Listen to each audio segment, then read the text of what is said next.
दक्षिण लेबनान में इजराइल लगातार युद्ध लड़ने का इरादा पक्का कर रहा है। ट्रंप की डील और ईरान की वार्निंग से बेपरवाह नेतन्याहू लेबनान पर कब्जा जमाए रखना चाहते हैं, तो दूसरी तरफ लेबनान के किले पर कब्जा जमाए रखने के लिए इजराइल के सामने सैनिकों का संकट खड़ा हो सकता है। इजराइल के कंट्रोल वाले पश्चिमी यरूशलेम में ऐसा कोहराम लगातार नजर आ रहा है।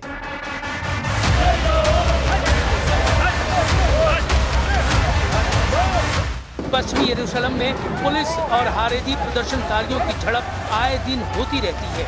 हारेदी प्रदर्शनकारी वो लोग हैं जिन्होंने सेना में भर्ती के खिलाफ मोर्चा खोला हुआ है।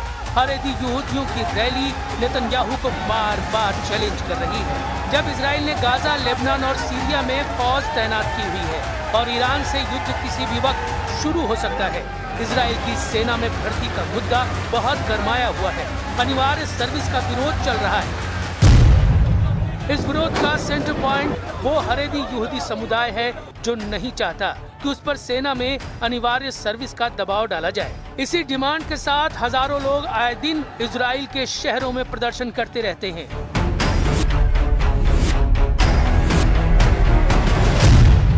इजराइल में नेतन्याहू को हिजबुल्लाह और हमास से इतनी बड़ी टक्कर नहीं मिली जितना इजराइल के अंदर हारेदी समुदाय का विरोध उनके लिए मुसीबत बन चुका है। भ्रष्टाचार के मुकदमों के अलावा अब ये भीड़ नेतन्याहू पर आग बबूला है। ये लोग युद्ध में नहीं जाना चाहते। हारेदी यहूदियों की दलील है कि पवित्र किताब तोरा का अध्ययन इजराइल की हिफाजत करता है।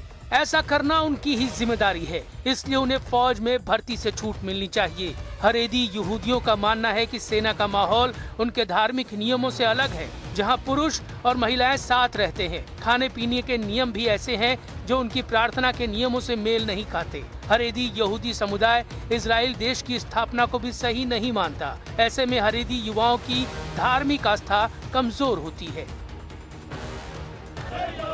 अब तक हारेदी यहूदी समुदाय को सेना में भर्ती से छूट रही है, लेकिन सुप्रीम कोर्ट के आदेश के बाद इसे खत्म किया गया है। नेतन्याहू के गठबंधन वाले साथी भी यही चाहते हैं। ऐसे में नेतन्याहू सरकार से हारेदी समुदाय की टक्कर तेज होती जा रही है।